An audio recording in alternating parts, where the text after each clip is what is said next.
গতকাল গণ অধিকার পরিষদের সংগ্রামী সভাপতি নুরুল হক নূর সহ আমাদের শতাধিক নেতাকর্মীর উপর গণ অধিকার পরিষদের কেন্দ্রীয় কার্যালয় আলরাজি কমপ্লেক্সের সামনে বর্বর হামলা চালিয়েছে সেনাবাহিনী এবং পুলিশ বাহিনী যৌথভাবে।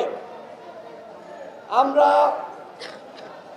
আমাদের দল গণ অধিকার পরিষদের পক্ষ থেকে এই হামলার সুষ্ঠু তদন্ত এবং বিচার দাবি করছি। আর সেই লক্ষ্যে আমাদের ১ নম্বর দাবি হলো অনতিবিলম্বে অন্তর্বর্তীকালীন সরকার কর্তৃক তদন্ত কমিটি গঠন করতে হবে। তদন্ত কমিটি গঠন না করে শুধুমাত্র প্রধান উপদেষ্টা তিনি বিচারের আশ্বাস দিবেন, সেই বিচার আমরা বিশ্বাস করি না। প্রধান উপদেষ্টাকে ধন্যবাদ জানাই, তিনি কল করে নুরুল হক নূরের খোঁজ দিয়েছেন এবং আশ্বস্ত করেছেন যারা এই ঘটনার সাথে জড়িত তাদের বিরুদ্ধে আইনানুগ ব্যবস্থা গ্রহণ করা হবে। যেহেতু আশ্বাস দিয়েছেন সেহেতু আজকের মধ্যে তদন্ত কমিটি গঠন করতে হবে, আজকের পরে নয়। আমি স্পষ্টভাবে বলছি, আজকের মধ্যেই তদন্ত কমিটি গঠন করতে হবে। আমাদের ২ নম্বর দাবি, যেহেতু স্বরাষ্ট্র উপদেষ্টা তিনি দায়িত্ব পালন করতে পারছেন না, যেহেতু তিনি ব্যর্থ, যেহেতু তিনি নির্লজ্জ, যেহেতু তিনি বেহায়া, সুতরাং এইরকম বেহায়া স্বরাষ্ট্র উপদেষ্টা আমরা দেখতে চাই না। তিনি পুরোপুরি ব্যর্থ। সুতরাং গতকালকের ঘটনার দায় নিয়ে স্বরাষ্ট্র উপদেষ্টাকে পদত্যাগ করতে হবে, এইটা আমাদের ২ নম্বর দাবি। আমাদের ৩ নম্বর দাবি, জাতীয় পার্টিকে আগামী ৪৮ ঘন্টার মধ্যে নিষিদ্ধ করতে হবে। যেমনি ভাবে আওয়ামী লীগকে নিষিদ্ধ করা হয়েছে, ঠিক একইভাবে এই জাতীয় পার্টি সহ স্বৈরাচারের দোসর তাদেরকে নিষিদ্ধ করতে হবে। অর্থাৎ আমি আবারও বলছি, আমাদের ৩টে দাবি। ১ নম্বর, গতকালকের ঘটনার তদন্ত কমিটি গঠন করতে হবে এবং দায় নিয়ে স্বরাষ্ট্র উপদেষ্টার পদত্যাগ করতে হবে। ৪৮ ঘন্টার মধ্যে জাতীয় পার্টিকে নিষিদ্ধ করতে হবে। সংগ্রামী সাথী বন্ধুগণ, আমরা একটু আগে দেখলাম অন্তর্বর্তীকালীন সরকারের প্রেস সচিব তিনি নুরুল হক নূরের উপর যে হামলা হয়েছে সেই হামলার প্রতিবাদ জানিয়ে সরকারের পক্ষ থেকে সাংবাদিক সম্মেলন করেছেন। আমরা সরকারকে ধন্যবাদ জানাই যে তারা এই অন্যায়ের প্রতিবাদ করেছেন, কিন্তু শির দ্বারা উঁচু করে সেনাবাহিনীর যারা, পুলিশের যারা আমাদের কার্যালয়ের সামনে এসে আমাদের কার্যালয়ের ভিতরে ঢুকে তছনছ করেছে, তাদেরকে চিহ্নিত করে অবশ্যই শাস্তির আওতায় আনতে হবে। সংগ্রামী সাথী বন্ধুগণ, একটু আগে খবর পেলাম বাংলাদেশের ৩টা বড় দল, বিএনপি, জামাত, এনসিপি, মানে সরকার ঘোষিত ৩টা বড় দল, এই ৩টা দল নিয়ে তারা আগামীকাল বৈঠকের আয়োজন করেছে প্রধান উপদেষ্টার সভাপতিত্বে। গণ অধিকার পরিষদ কি বানের জলে ভাইসাইছে? আমার স্পষ্ট ঘোষণা, স্পষ্ট বক্তব্য, আগামীকাল ৩ দলের সাথে কোনো বৈঠক হবে না। আগামীকাল বৈঠক হবে সর্বদলীয় বৈঠক। যদি ৩ দলের সাথে বৈঠক করে বাকি দলগুলোর সাথে বৈষম্য সৃষ্টি করেন, ওই যমুনা কিন্তু ঘেরাও করা হবে। সবাইকে নিয়ে সর্বদলীয় বৈঠক আগামীকাল ডাকতে হবে, অন্যথায় আপনারা একদিকে আমাদের বলবেন আমরা অন্যায়ের প্রতিবাদ করছি, আমরা বৈষম্যের বিরুদ্ধে, অন্যদিকে 3টা দলকে ঘোষণা দিয়ে 4টা দলকে ঘোষণা দিয়ে আপনি বলবেন এরা বড় আর আমরা ছোট। এই গণ অধিকার পরিষদের জন্ম না হলে এদেশে গণ অভ্যুত্থান হতো না। এই গণ অধিকার পরিষদের জন্ম না হলে হাসিনার পতন হতো না। 18 সালের কোন সংস্কার আন্দোলন, যে আন্দোলনের নেতৃত্ব আমরা দিয়েছি, আমি নিজে 15 দিন রিমান্ডের নির্যাতনের শিকার হয়েছি। এইবার এই কোন সংস্কার আন্দোলনে যারা নেতৃত্ব দিয়েছে, কেউ আমার মতন 15 দিন রিমান্ডের নির্যাতনের শিকার হয়েছে? আমি তাদের উপর যে হামলা হয়েছে, মামলা হয়েছে, তাদেরকে পুলিশের হেফাজতে নেওয়া হয়েছে, আমি সেইটাকে ছোট করে দেখছি না। কিন্তু লাইব্রেরির সামনে নুরুল হক নূরকে যেভাবে 18 সালের 30 জুন পেটানো হয়েছিল, হত্যা চেষ্টা করা হয়েছিল, এইবার কি এরকম কোন ছাত্র নেতার সাথে এই ধরনের ঘটনা ঘটেছে? ত্যাগ কিন্তু আমাদের কম নাই, কিন্তু মাইনাসের খাতায় 1 নম্বরে গণ অধিকার পরিষদ। সেই মাইনাসটা কে করছে? এই অন্তর্বর্তীকালীন সরকার।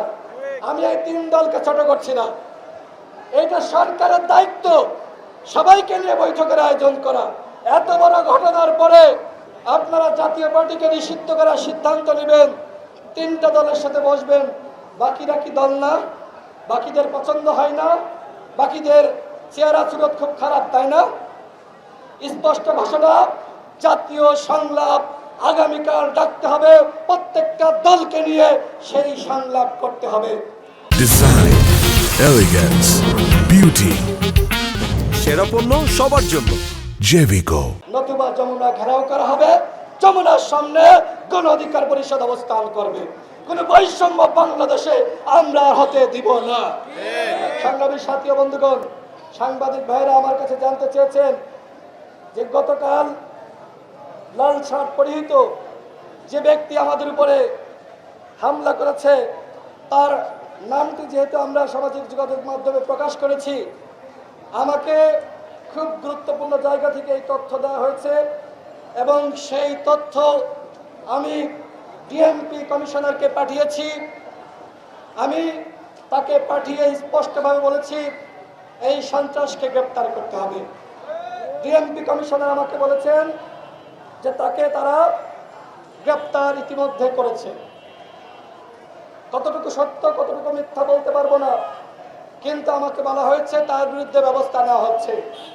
সেই লাল শার্ট পরিহিত ব্যক্তি সে পুলিশের কনস্টেবল, সে একজন পুলিশের সদস্য, তার নাম মিজানুর রহমান, তার বিপি নং 97 17 19 72 43।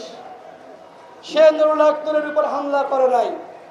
সে নুরুল হক নূর মনে করে আমাদের ছাত্র অধিকার পরিষদের কেন্দ্রীয় নেতা সম্রাটের উপরে হামলা করেছে, কারণ সম্রাটের পাঞ্জাবির কালার আর নুরুল হক নূরের পাঞ্জাবির কালার প্রায় একই রকম ছিল, চেহারা দেখতে প্রায় কাছাকাছি, কিছুটা মিল আছে এবং কাছাকাছি বসা ছিল।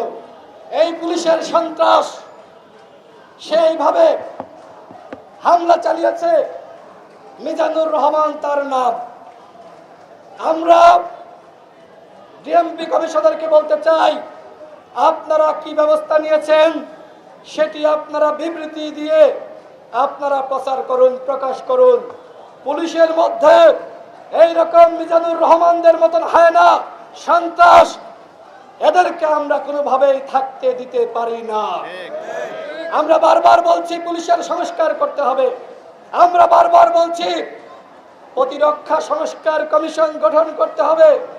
সেনাবাহিনীর সংস্কারের প্রয়োজন নাই, আপনি সচিবালয়ের সংস্কার করবেন, আপনি পুলিশের সংস্কার করবেন, আপনি শুধু ডিজিএফআই এবং সেনাবাহিনীর কোনো সংস্কার করবেন না। এইটা কি হতে পারে? শেখ হাসিনা প্রত্যেকটা বাহিনীকে কলুষিত করেছে। 18 সালের নির্বাচনে আমরা দেখেছি। সুতরাং অবশ্যই প্রতিরক্ষা সংস্কার কমিশন গঠন করতে হবে। এবং গতকাল সেনাবাহিনীর পক্ষ থেকে একটি বিবৃতি দেওয়া হয়েছে। আমরা কি মব সৃষ্টি করেছিলাম? আমরা কি মব সৃষ্টি করেছি? বিভিন্ন জায়গায় ভুল বার্তা গেছে, এমনকি সরকারের অনেকে ভুল জানে যে আমরা নাকি জাতীয় পার্টির কার্যালয়ের সামনে গিয়েছি। সাংবাদিক ভাইরা আপনারা সাক্ষী, আমরা কেউ জাতীয় পার্টির কার্যালয়ের সামনে গিয়েছিলাম? আমরা আমাদের কার্যালয়ের সামনে অবস্থান করছিলাম। আমাদের কার্যালয়ের সামনে আমরা সাংবাদিক সম্মেলন করার প্রস্তুতি নিচ্ছিলাম। আর তখনই সেনাবাহিনী অ্যাগ্রেসিভ মুডে, আমার কাছে মনে হচ্ছে ছাত্রলীগের ক্যাডার, আমি এবং নুরুল আক্তার দাঁড়িয়ে আছি। কারণ আমাদের মধ্যে এক ধরনের আস্থার জায়গা ছিল যে আমাদের দেখলে সেনাবাহিনী পুলিশ তারা হামলা চালাবে না, কারণ এই সরকার আমাদের সরকার। কিন্তু দেখলাম যে আমরা দাঁড়িয়ে আছি এবং এই দাঁড়িয়ে থাকা অবস্থায় নির্বিচারে আমাদের সামনে যারা ছিল হামলা শুরু করলো, এরপরে আমাদের উপর হামলা করলো। নুরুল আক্তারকে আপনারা দেখেছেন কিভাবে তার নাক ফাটিয়ে দেওয়া হয়েছে, তার চোখ ফাটিয়ে দেওয়া হয়েছে, তার বুকের উপর সেনাবাহিনী কিভাবে ওই বুট জুতা দিয়ে পাড়িয়েছে। আমাদের সেনাবাহিনীর কাজ এটা হইতে পারে? এমনকি তার মাথায় বাড়ি দেওয়া হয়েছে, সেই বাড়ি আমাদের আরেকজন ছাত্র নেতার মাথায় লেগেছে, নুরুল আক্তারের পিছনে ছিল। নুরুল আক্তারের এই যে নাক মুখ চোখ ফাটিয়ে দেওয়া হলো, এটা কি কোনো মাস্টার প্ল্যান ছাড়া এমনি এমনি ঘটেছে? নুরুল আক্তারকে মাস্টার প্ল্যান করে হত্যার উদ্দেশ্যে গতকাল আমাদের উপর হামলা করা হয়েছে। আমরা সরকারকে বলবো, এই হামলার যদি বিচার না করেন তাহলে আপনাদের বিচার কিন্তু জনগণ করবে। এক বছরে কিচ্ছু পারেন নাই, পুলিশের সংস্কার করতে পারেন নাই, সেনাবাহিনীর সংস্কার করতে পারেন নাই, ডিজিএফআই এনএসআর সংস্কার করতে পারেন নাই। আপনারা শুধু কি করেছেন, কি বলবো আসলে, আপনারা শুধু আপনাদের পকেট ভারী করেছেন, আপনাদের সংস্কার করেছেন, আপনারা সময় দীর্ঘায়িত করেছেন। সংগ্রামী সাথী ও বন্ধুগণ, অনেকে আমাকে বলছে যে গতকাল যে ঘটনা ঘটেছে, এই ঘটনার পরে আর একটি ১১ নেমে আসতে পারে, আর একটি ১১ নেমে আসতে পারে, নির্বাচন বানচাল হতে পারে। আমাদের স্পষ্ট ঘোষণা, এই সরকার ফেব্রুয়ারি মাসে নির্বাচনের ঘোষণা দিয়েছে। আমরা মনে করি ফেব্রুয়ারি মাসে নির্বাচন হবে। এই ঘটনাকে কেন্দ্র করে নির্বাচন বানচালের কোনো সুযোগ নাই। এই ঘটনাকে কেন্দ্র করে অন্য কোনো ষড়যন্ত্র চক্রান্ত করার সুযোগ নাই। এই ঘটনাকে পুঁজি করে আরেকটি ১১ সৃষ্টি করার কোনো সুযোগ নাই।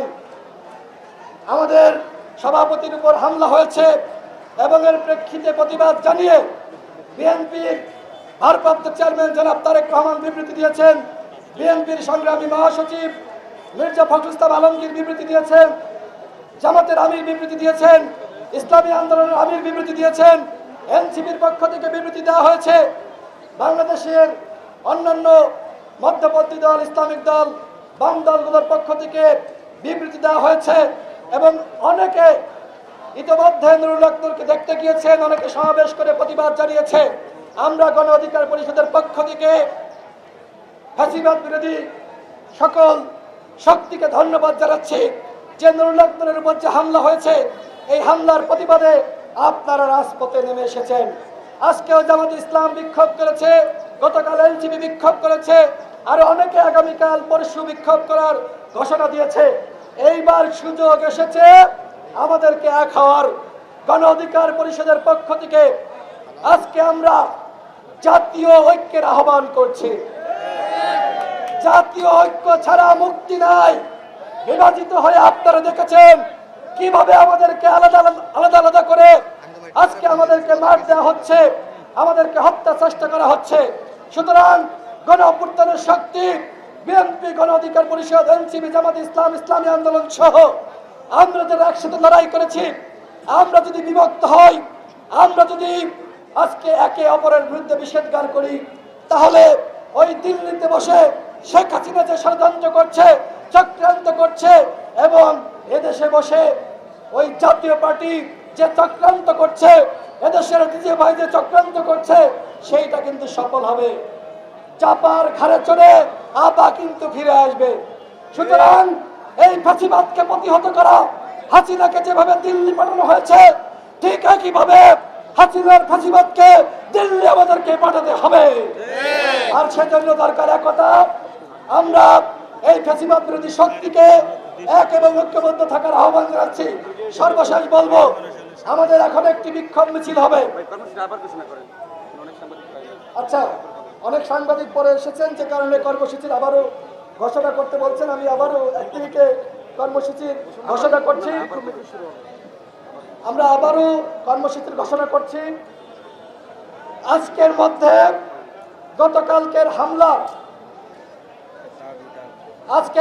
গতকালকের হামলার প্রেক্ষিতে নারকীয় যে তাণ্ডব হয়েছে, সেই তাণ্ডবের অবশ্যই তদন্ত কমিটি গঠন করতে হবে, স্বরাষ্ট্র উপদেষ্টার পদত্যাগ করতে হবে এবং 48 ঘন্টার মধ্যে জাতীয় পার্টিকে নিষিদ্ধ করতে হবে।